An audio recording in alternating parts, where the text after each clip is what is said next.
Hello students, आज का हमारा टॉपिक है करंट इलेक्ट्रिसिटी। इस लेक्चर में हम लोग बात करेंगे इन टॉपिक्स के बारे में। सबसे पहला Wheatstone's network bridge, second one is metre bridge या Wheatstone's metre bridge, and third one is Kelvin's method. ठीक है, so our first topic is Wheatstone network bridge. बहुत ज्यादा इंपॉर्टेंट टॉपिक है ये। Okay, so first heading is Wheatstone network bridge. सबसे पहले हम लोग इसका कंस्ट्रक्शन देखेंगे कि इसके अंदर होता क्या है। ओके, तो सबसे पहला पॉइंट है there are four resistances P, Q, R and S that are connected to form a quadrilateral ABCD as shown in figure. Figure नहीं दिया हुआ है, वो मैं बनाऊंगा। ओके, फिगर बना लेते हैं 1-2 मिनट।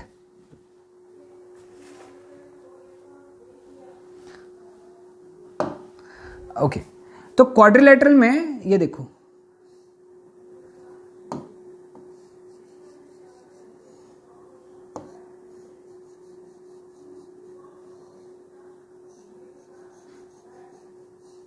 इस तरीके से P, यहां पे P लिखेंगे, यहां Q, यहां पे R, यहां पे S, और क्वाड्रिलेटरल है A, B, C और D। समझ में आया सबको? P, Q, R, S 4 resistance है क्वाड्रिलेटरल ABCD। ऐसे ही ड्रॉ करना है, याद रखना है यहां पे ध्यान से P, Q, R, S। Okay, now a battery of EMF E along with key K is connected between points A and C, A और C के बीच में।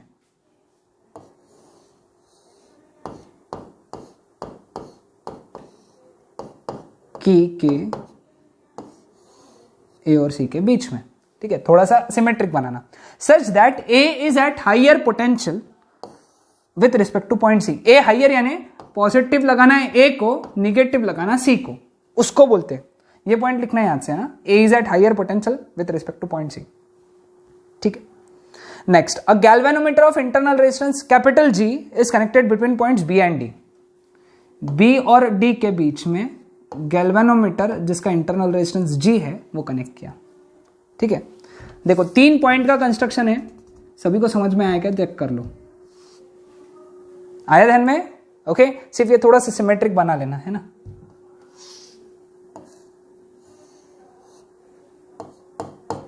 अब लग रहा है सिमेट्रिक, अच्छा लग रहा है ना? तो ये 3 पॉइंट समझ में है सबको? बहुत आसान थे। ओके, अब वो वही रखते हैं हम लोग। वर्किंग, सबसे पहला पॉइंट क्या है? When the key is closed a current I flows through the circuit which divides into I1 and I2 at point A, है ना? अब देखो यहाँ पे क्या बोला है, यहाँ पे जैसे ये की क्लोज किया तो यहां से I करंट फ्लो होने लगा। ठीक है, अब A पे वो I1 I2 में डिवाइड हो गया। I1 is the current flowing through P and I2 is current flowing through S, यानी यहां से जा रहा है I1 और यहां से जा रहा है I2। समझाए पॉइंट का मतलब, है ना? तो I1 is the current through P में से I1 गया, S में से I2 गया। तो therefore I1 is equal to I is equal to, ये जो I है that is equal to I1 plus I2। तीसरा point, the current I1 gets divided at point B, है ना? B पे वो डिवाइड हो गया, किसमें? IG नीचे गया, B से IG नीचे गया। ठीक है, current flowing through galvanometer. What is IG? IG is current flowing through galvanometer. अब अगर I1 में से IG इधर चला गया तो बचा कितना? I1 माइनस IG, जो कि जाएगा Q में से। अब इधर से आया IG, इधर से आया I2, तो ये कितना हो गया? फिर स्वाभाविक सा बात है, आंसर क्या होना चाहिए इसका? I2 प्लस IG, जो कि फ्लो होगा R से। देखो, the current flowing through Q and R are I1 minus IG, ये वाला, एंड R में से I2 प्लस IG, R में से। समझ में आए? बहुत ज्यादा इंपॉर्टेंट है ना, इसको हटा देते हैं। ठीक है, समझ में आए? अब आगे, applying KVL to the loop ABDA, है ना? अब पहले जा रहे A टू B, हम जा रहे A टू B, करंट जा रहा है A टू B, तो इसका इक्वेशन क्या आएगा? Minus I1P। माइनस क्यों लगाए? क्योंकि हम गए A टू P, करंट भी गया A टू P। फिर आ गए B टू D, हम जा रहे B टू D, करंट भी जा रहा B टू D, कितना जा रहा है? IG, रेजिस्टेंस कितना? G, तो माइनस IG इंटू G। फिर डी से लेके यहां तक हम जा रहे डी टू ए, करंट जा रहा ए टू डी, तो पोटेंशियल डिफरेंस पॉजिटिव। कितना आएगा? I2 into S. ये हो गया इक्वेशन 1। समझ में आया ना पहला इक्वेशन, है ना? रूल्स जो हम लोगों ने केवीएल में पढ़े थे वही लगा रहे। Applying KVL to the loop BCDB, BCDB, BCDB में केवीएल लगाया तो क्या लगेगा? हम जा रहे B2C, करंट जा रहा B2C, potential difference I1 minus IG into Q, minus के साथ में minus I1 minus IG into Q, plus फिर हम जा रहे C2D, करंट जा रहा D2C, potential difference positive, plus कितना रहेगा? Current multiplied by resistance I2 plus IG into are.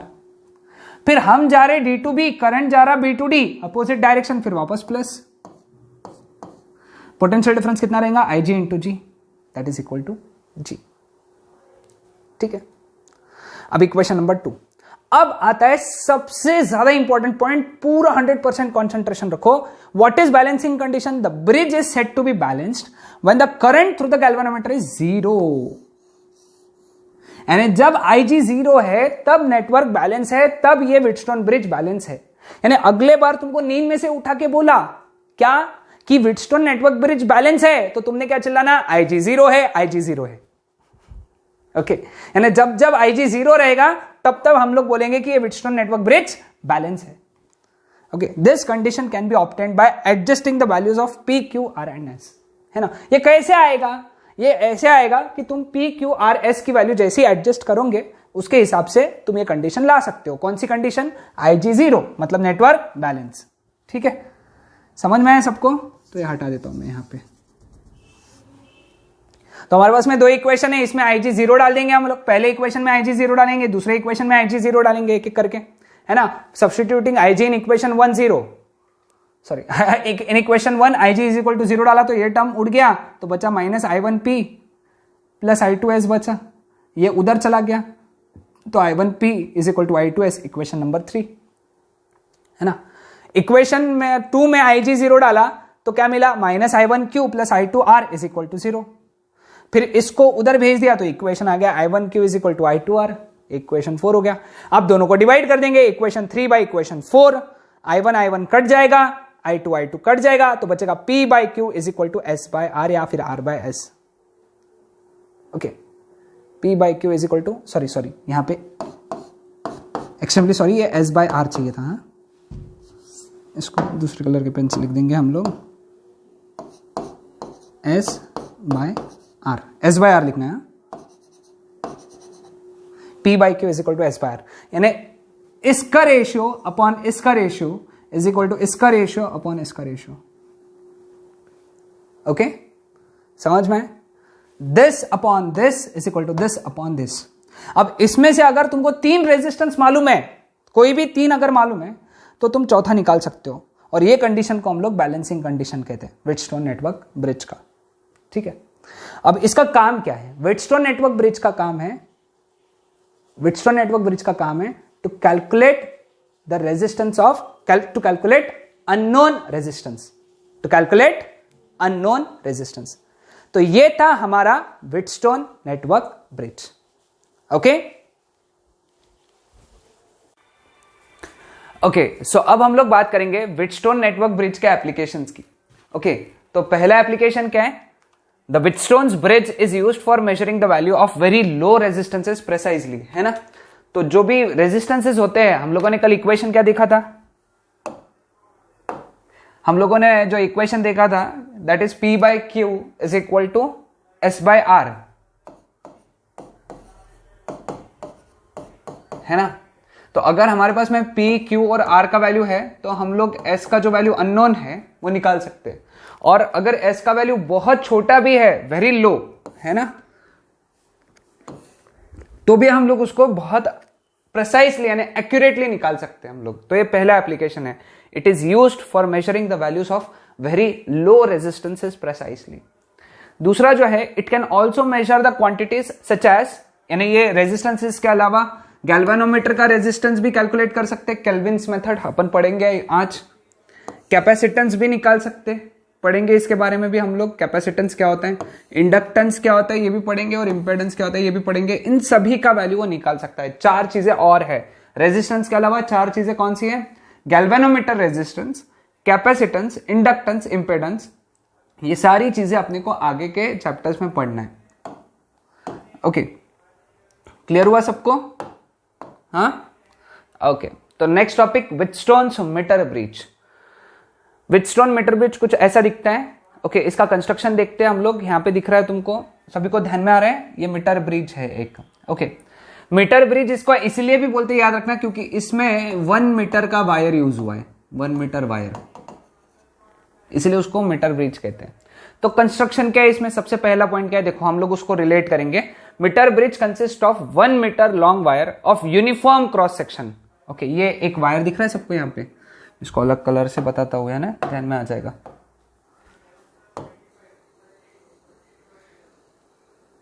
ये जो बताया मैंने, ये 1 मीटर लॉन्ग वायर है of uniform cross section stretched on a meter scale which is fixed on the wooden table. ये meter scale है, नीचे दिख रही है तुमको, नीचे मीटर स्केल,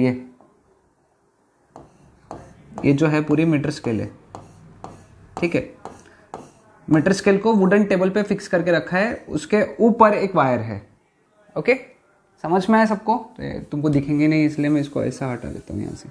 ये मीटर स्केल, ओके, उसके ऊपर ये ऑरेंज कलर का वायर बनाया हुआ है, 1 मीटर का वायर है। Okay, next point, the ends of the strip are fix to the L shape metallic strip, है ना, sorry, the ends of the wire चाहिए, ends of the wire are fixed to L shaped metallic strip. ये L shape के metallic strip है, ये पहला और ये दूसरा मेटालिक स्ट्रिप। ये वायर का एक एंड इस मेटालिक स्ट्रिप को बांध के रखा है, दूसरा एंड इस मेटालिक स्ट्रिप को बांध के रखा है, ठीक है। तीसरा, a single metallic strip separates the 2 L shape strips living 2 gaps, left gap and right gap. ये जो बीच की मेटालिक स्ट्रिप है,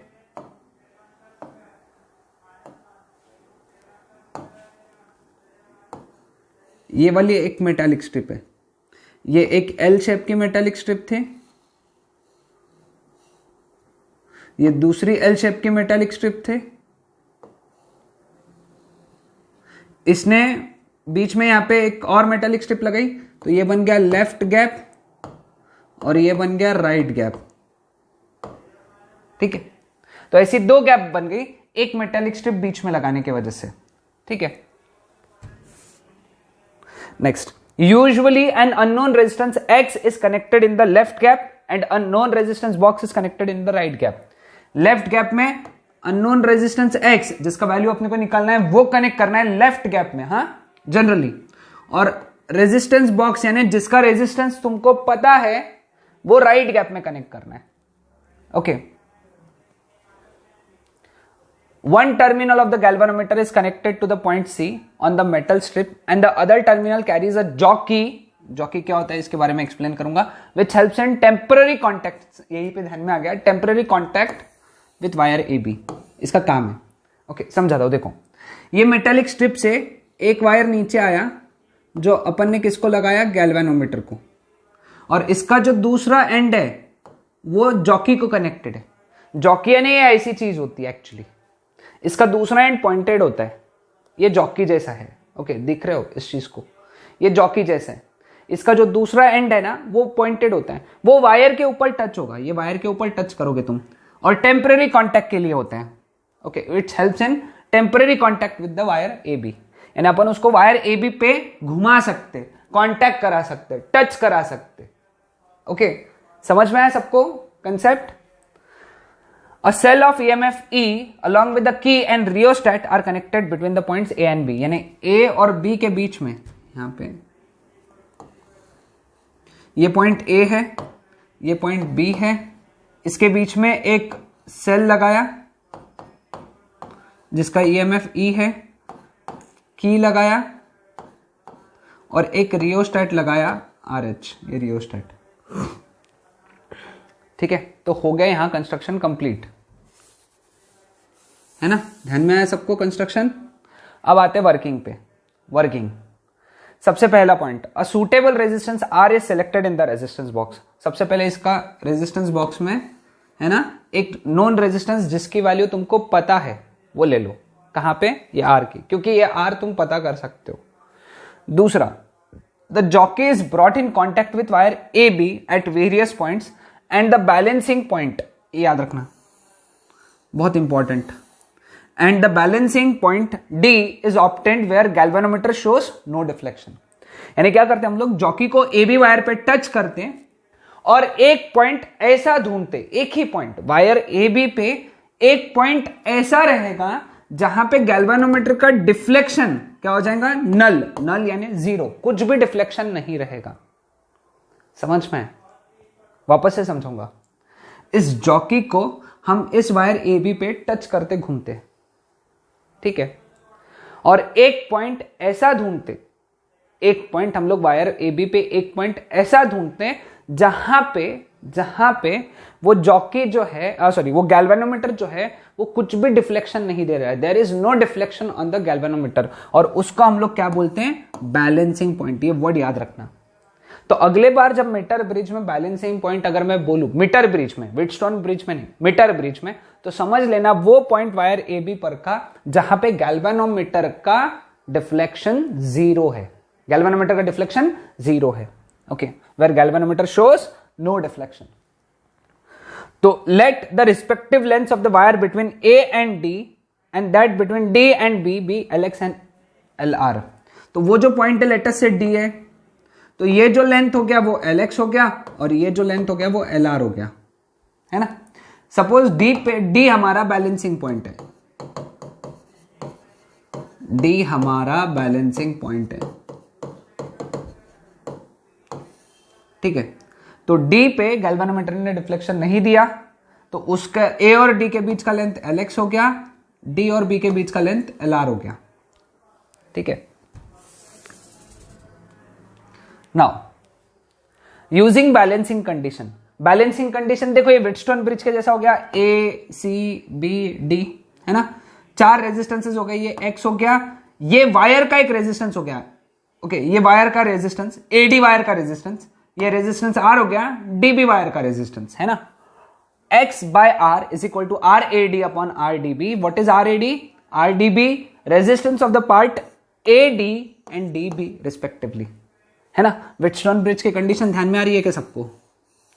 हाँ, यानी X by R is equal to R A D upon R D B, है ना। कल अभी तो थोड़ी देर पहले पढ़ाया, है ना। तो let rho be specific resistance and A be its area of cross section, then तुमको 10th स्टैंडर्ड में पढ़ाया R is equal to rho capital L upon A, rho L by A तुमने 10th स्टैंडर्ड में पढ़ा है। तो आर ए डी कितना रहेगा? आर ए डी रहेगा रो एल एक्स अपॉन ए, क्योंकि इस वायर का लेंथ जो है एल एक्स है, ए डी वायर का लेंथ क्या है? L x. समझ में आया स्टेप? ये फॉर्मूला देखो यही यूज किया। और आर डी बी क्या रहेगा? रो एल आर अपॉन ए। ये सब्सटीट्यूट करेंगे यहां पे, है ना। ये इस इक्वेशन में अगर हम लोगों ने सब्सटीट्यूट किया ये दोनों वैल्यूज कहां पे? इक्वेशन 1 में, तो हमको क्या मिलेगा? X by R is equal to L X upon L R. समझ में? क्योंकि अगर तुम देखोगे X by R is equal to R A D था, आर ए डी कितना था? Rho L X upon A, और ये था rho L R upon A, rho cut हो गया, ए कट हो गया, तो क्या बचा? X by R is equal to L X upon L are. Thus, knowing the values of R, LX, LR, LX तो कैलकुलेट हो जाएगा ना, LX यहां से कैलकुलेट हो जाएगा, LR यहां से कैलकुलेट हो जाएगा, क्योंकि उसके नीचे मीटर स्केल लगी हुई है, तो LX, LR तो वहां से कैलकुलेट हो जाएगा, है ना। R तो तुमको पता ही है जो तुमने लिया है, तो तुम X निकाल सकते हो, है कि नहीं? आसान था कि नहीं था? हाँ, तो X इस तरीके से निकाला जा सकता है। Okay, clear with this? समझ में आए? तो हटा देता हूं सब। अब एरर, मीटर ब्रिज में एरर कहां से आ सकते? सबसे पहला सोर्स जो है वो एरर का वो ये है कि तुम्हारा जो मीटर ब्रिज का वायर है, वायर वो यूनिफॉर्म नहीं है। The cross section of the wire may not be uniform. वो यूनिफॉर्म होना चाहिए, लेकिन क्या हो सकता है कि अब वायर है ना वो, तो तुमने जो लाया शायद वो ऐसा नहीं होगा, यूनिफॉर्म नहीं होगा। यूनिफॉर्म यानी एक ही जैसा एरिया हर जगह पे, क्योंकि अगर एरिया बदला तो ये इक्वेशन हमारा ट्रू नहीं है। तो एरिया कैसा चाहिए? एक जैसा चाहिए। The area should be uniform. दूसरा, the ends of the wire are soldered to the metallic strip, है ना। वो अपन ने डायग्राम में देखा ना, यहां पे ये जो एंड्स है इसके, ये मेटालिक स्ट्रिप पे सोल्डर होना चाहिए। सोल्डर समझता है ना सबको, हाँ, वो उसको वायर के साथ में चिपकाने का एक मेथड होता है। वो मेटल लेते हैं, मेटल इसके ऊपर ड्रॉप करते हैं तो वो चिपक जाता है वायर इस मेटल को। ओके, तो सोल्डरिंग की वजह से क्या होता है, कॉन्टैक्ट रेजिस्टेंस पिक्चर में आता है ना। Contact resistance R developed which is not taken into consideration. Contact resistance, क्योंकि हम लोगों ने जो लिया था, क्या बोलते रेजिस्टेंस, वो इतने ही पार्ट का लिया था, सिर्फ वायर का लिया था। इस पॉइंट का रेजिस्टेंस कंसीडर नहीं किया। उस पॉइंट का रेजिस्टेंस यानी क्या बोलते हैं हम लोग उसको, कॉन्टैक्ट रेजिस्टेंस बोलते हैं उसको हम लोग। क्या बोलते हैं, कॉन्टैक्ट रेजिस्टेंस। कॉन्टैक्ट रेजिस्टेंस हम लोगों ने कंसीडर नहीं किया हुआ है, लेकिन वो डेवलप होते, वो कंसीडर करना पड़ता है, लेकिन कैसे कंसीडर करेंगे, हमको थोड़ी ना पता कितना रेजिस्टेंस डेवलप होने वाला है। तो ये एक एरर हो गया है ना, उसमें एरर आ गया। कौन सा, कॉन्टैक्ट रेजिस्टेंस। ओके, ये वाला याद रखना, ये वर्ड याद रखना, तुमको लिखना ही पड़ेगा, where contact resistance is developed. Contact resistance कहां पे डेवलप होते हैं, वो मेटालिक स्ट्रिप पे, एल शेप के मेटालिक स्ट्रिप पे, जहां पे तुमने वायर को सोल्डर किया हुआ है। The measurement of LX and LR may not be accurate. अब LX और LR गिन रहे हो तुम, नीचे स्केल है, स्केल सरक गई, अगर तुम्हारे मेजरमेंट सही नहीं है तो एरर आने वाला है। तो ये 3 सोर्सेज है एरर का, क्या कि wire may not be uniform, दूसरा कॉन्टैक्ट रेजिस्टेंस, और तीसरा LX LR का मेजरमेंट एक्यूरेट नहीं होगा। ये 3 हो गए सोर्सेज ऑफ एरर। ठीक है, अब बात आती है मिनिमाइज कैसे करना। ओके, मिनिमाइज करने के लिए the value of R is so adjusted that null point is obtained around the middle of 1/3 of the wire, that is between 34 centimeter and 66 centimeter, so that percentage error in measurement of LX and LR are minimum and nearly the same, है ना। जैसे for example ये point का मतलब क्या मैं बताता हूं। ये जो नल पॉइंट है, अगर तुम मिडल में लेके आते हो, 34 और 66 सेंटीमीटर के बीच में लेके आते हो, ओके, तो इससे फायदा होगा। कैसे फायदा होगा, लेटर से हम लोग बीच में लेके आए, बीच में, एग्जैक्ट बीच में लेके आए, ओके, 50 सेंटीमीटर पे। तो इक्वेशन क्या है, x by R is equal to, LX का वैल्यू 50 है तो LR का वैल्यू भी 50 रहेगा, है ना। LX का वैल्यू 50 है तो LR का वैल्यू भी 50 रहेगा। बीच में अगर तुमने लेके आए, तुम R की वैल्यू ऐसी चूज की है, R की value, the value of R is so adjusted that null point is obtained exactly at the middle, later से 34 और 66 का मिडल यानी 50 हो गया। ठीक है ना। अब x is equal to R हो गया।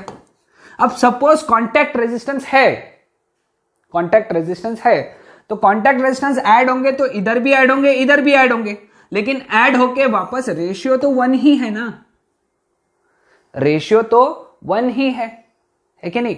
अगर कॉन्टैक्ट रेजिस्टेंस ऐड भी हुआ तो दोनों साइड होने वाला है, दोनों साइड ऐड होने के बाद में भी वो 50/50 यानी 1 ही होगा, फिर भी x is equal to R ही होगा ना। ये लेकिन कब पॉसिबल है x is equal to R, जब ये 50-50 है, यानी middle of 1/3 of the wire, है ना, middle of 1/3 of the wire, यानी इधर से 34, इधर से 1/3 यानी 34 हो गया, इधर से 1/3 यानी 66 हो गया, इनके बीच में कहीं तो लेके आओ, है ना। ये जो वायर होता है ना पूरा, इसका 1/3 इधर से यानी 34 हो गया, इधर से 1/3 यानी 66 हो गया, इसके बीच में कहीं पे तो लेके आओ, इसके बीच में कहीं तो नल पॉइंट लेके आओ। नल पॉइंट उसके बीच में कैसे लाओगे, bye adjusting the value of R, है ना। पहला पॉइंट समझा, पहले पॉइंट में हम लोगों ने क्या बोला कि R की वैल्यू ऐसी एडजस्ट करो कि तुम्हारा जो नल पॉइंट है वो एग्जैक्टली मिडल में आना चाहिए। कहां आना चाहिए, मिडल में आना चाहिए। तो इसकी वजह से क्या होगा, जो percentage error in the measurement of LX and LR ये रहेगा minimum, okay, and nearly the same. Error सबसे कम रहेगा, एरर ही नहीं रहेगा LX और LR के मेजरमेंट में, समझा। ये क्वेश्चन भी आ सकता है, why the value of R is adjusted to obtain null point in the middle of 1/3 of the wire, why, ये भाई यहां पे लगा के, तो इसका आंसर आएगा यहां पे, सो दैट, यानी यहां से द परसेंटेज एरर से लेके ये एक लाइन, 1 मार्क का क्वेश्चन है, ओके, कि R की वैल्यू ऐसी क्यों एडजस्ट करना चाहिए कि जो नल पॉइंट है वो 1/3 ऑफ द वायर के मिडल में आना चाहिए, इधर से 1/3 और इधर से 1/3 के मिडल में, यानी यहां पे बीच में कहीं तो। बिकॉज इसके वजह से क्या होगा, LX और LR के जो मेजरमेंट है उसमें परसेंटेज एरर जो रहेगी वो कम रहेगी। LX और LR के मेजरमेंट में परसेंटेज एरर कम रहेगी और LX और LR नियरली सेम रहेगी, या दोनों परसेंटेज एरर सेम रहेगी, तो उससे कोई फर्क नहीं गिरेगा अपने कैलकुलेशन पे। दूसरा, the experiment is repeated by interchanging the position of unknown resistance X and known resistance R। यानी पहले X लेफ्ट गैप में था और R राइट गैप में था, अब एक्सचेंज कर दो, यानी R को लेफ्ट गैप में डालो और X को राइट गैप में डालो। इससे तुमको X की दो वैल्यूज मिलेंगी, यहां पे एक वैल्यू मिलेंगी, यहां पे एक वैल्यू मिलेंगी, उन दोनों का एवरेज लोगे तो X की एग्जैक्ट एक्यूरेट वैल्यू तुमको मिलेगी, एक्यूरेट वैल्यू मिलेगी तुमको। दो X की वैल्यूज मिलेंगी, एक X को लेफ्ट गैप में रख के और दूसरा X को राइट गैप में रख के। तुम अगर इसका ये करोगे, क्या बोलते हैं, हाँ, एवरेज निकालोगे तो तुमको एक्यूरेट वैल्यू मिलेगी। The jockey should be tapped on the wire and not slided. देखो, हाँ, नॉट स्लाइड, स्लाइड मत करो उसको, क्योंकि स्लाइड करने से रेजिस्टेंसेस चेंज होते, ओके, क्योंकि वो पॉइंटेड है। जब तुम उसको स्लाइड करोगे तो डिफ्लेक्शंस चेंज होंगे, करंट के वैल्यूज चेंज होंगे और LX LR के वैल्यू चेंज हो जाएंगे, ओके। तो इसीलिए जॉकी को टैप करो, टैप यानी क्या होता है, टच करो, उसको स्लाइड मत करो। The jockey should be tapped and it should not be slided. तो ये था हमारा कंसेप्ट ऑफ मीटर ब्रिज, ठीक है। अगला है Kelvin's method. Kelvin's method metre bridge के जैसा ही है, बस सिर्फ फर्क इतना है, मीटर ब्रिज में हम लोग अननोन रेजिस्टेंस निकालते थे, है ना। मीटर ब्रिज का काम क्या था, X का वैल्यू निकालना। केल्विन्स मेथड का काम है to determine the resistance of galvanometer. तो इसका कंस्ट्रक्शन देखो, the galvanometer whose resistance is to be determined. हाँ, ये क्वेश्चन MCQ के लिए बहुत ज्यादा इंपॉर्टेंट है। गैल्वेनोमीटर जिसका रेजिस्टेंस अपने को निकालना है is connected in one gap, कोई भी एक गैप में अपन उसको कनेक्ट करेंगे, and unknown resistance R is connected in the other gap. वैसे ही, यानी जहां पिछले बार X था वहां पे आप गैल्वेनोमीटर कनेक्ट कर दो, है ना। पिछले बार X लेफ्ट गैप में था, R राइट गैप में था, अब इस बार X के जगह हम लोग गैल्वेनोमीटर कनेक्ट करेंगे, R वही के वही रखेंगे, X के जगह गैल्वेनोमीटर कनेक्ट होगा। दूसरा, a suitable resistance is taken in the resistance box and the current is sent around the circuit by closing the key। इसके डायग्राम आ जाएंगे अभी, ओके।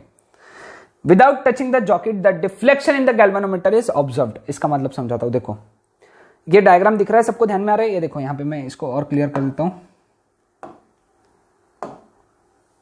ये गैल्वेनोमीटर G, ये पॉइंट B, ये नॉन रेजिस्टेंस R, है ना, ये है A, ये है C, ये अपना वायर है, ये मीटर्स के लिए पूरा सेटअप वैसा का वैसा ही है, ठीक है। सिर्फ यहाँ का गैल्वेनोमीटर, पिछले बार यहाँ गैल्वेनोमीटर था ना, वो उठा के यहाँ रख दिया, ऐसा इमेजिन करो, यहाँ गैल्वेनोमीटर था लास्ट टाइम, उसको उठा के यहाँ रख दिया, क्योंकि अपने को इसका रेजिस्टेंस निकालना है। अब जॉकी को हम लोग टच नहीं कर रहे, वायर पे टच नहीं कर रहे पहली बार, देखो ध्यान से, हाँ, without touching the jockey the deflection in galvanometer is observed, है ना। जब जॉकी को तुम टच नहीं करोगे तो कुछ करंट फ्लो होगा यहां से, तो तुम ये गैल्वेनोमीटर का डिफ्लेक्शन देख लोगे। क्या करोगे, डिफ्लेक्शन देख लोगे। What is the deflection of galvanometer, उसको तुम नोट डाउन करके रख लोगे, ओके। कब, जब जॉकी टच नहीं किया तब, ठीक है। अब द रियोस्टेट इज एडजस्टेड, ये रियोस्टेट RH है ना। रियोस्टेट हम लोगों ने एडजस्ट किया, वैल्यू एडजस्ट किया to get suitable deflection around 2/3 of the range, है ना। अब रियोस्टेट को एडजस्ट किया और इसमें एक सुटेबल डिफ्लेक्शन लेकर आए G में। Now the jockey is tapped at the different points of the wire, अब जॉकी को टच कर रहे, ओके, लेकिन ऐसा पॉइंट ढूंढा and a point of contact D for which the galvanometer shows no change in deflection. बेटा बड़ा important है, नहीं दिख रहा होगा, है ना, कलर चेंज करना पड़ेगा।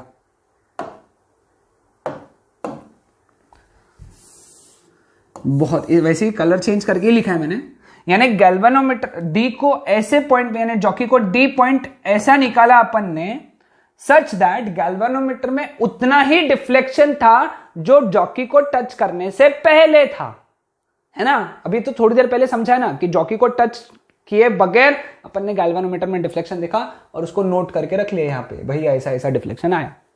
फिर अपन ने जॉकी को टच किया पूरे वायर पे, AB वायर पे टच किया, और हम लोगों ने एक ऐसा पॉइंट ढूंढा जहां पे गैल्वेनोमीटर ने यही डिफ्लेक्शन दिया। Okay, there is no change in the deflection, यानी वही डिफ्लेक्शन है जो पहले था। ध्यान में आया सबको?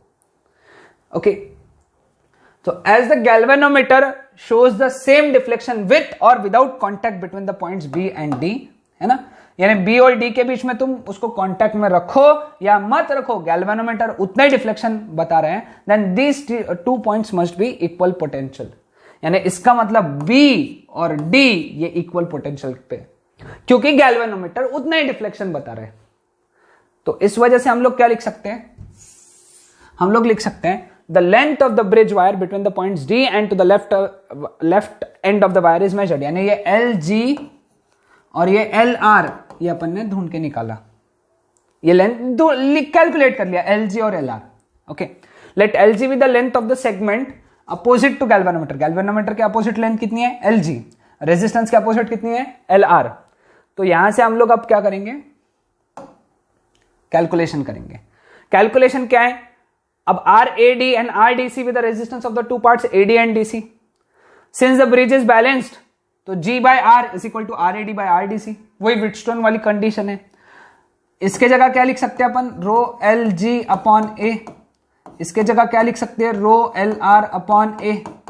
रो रो कट हो जाएगा, है ना, कट हो जाएगा, A कट हो जाएगा, तो LG by LR, है ना। तो RAD by RAC कितना हो गया? LG by LR। यहां पे सब्सटीट्यूट किया तो G by R is equal to LG by LR। लेकिन देखो LR के जगह क्या लिखा अपन ने? क्योंकि वायर 1 मीटर का है तो LG प्लस LR ये 1 मीटर यानी 100 सेंटीमीटर होना चाहिए। 1 मीटर यानी 100 सेंटीमीटर है, तो ये इधर चला गया, तो LR के जगह क्या लिख सकते हैं अपन? 100 माइनस LG। समझ में आया सबको? तो ये वैल्यू लिखा। लेकिन ध्यान में रखना, उस केस में अगर ये फॉर्मूला यूज करना है तो LG सेंटीमीटर में होना चाहिए, जो कि प्रॉब्लम में दिया होता है, LG सेंटीमीटर में दिया होता है। ओके, तो ये था हमारा आज का topic which is Kelvin's method. यहां पे केल्विन्स मेथड खत्म हो जाता है। एक बात ध्यान में रखना, फॉर्मूला याद होना चाहिए, सेम फॉर्मूला है जो मीटर ब्रिज का है। इन सभी दोनों डेरिवेशन, तीनों डेरिवेशंस को एक बार अच्छे से समझ लो, अच्छे से लर्न करो और एक बार लिख के देख लो। ओके, इससे वो डेरिवेशंस तुम्हारे दिमाग में बैठ जाएंगे। ओके, फॉर्मूलेस तो बहुत सिंपल है, सब तीनों के फॉर्मूलेस बहुत सिंपल है। नेक्स्ट लेक्चर में हम लोग इसके ऊपर न्यूमेरिकल्स पढ़ेंगे, वो न्यूमेरिकल सॉल्व करेंगे, जिससे अपने को टॉपिक पूरा ही कंप्लीट हो जाएगा। Okay, that's it.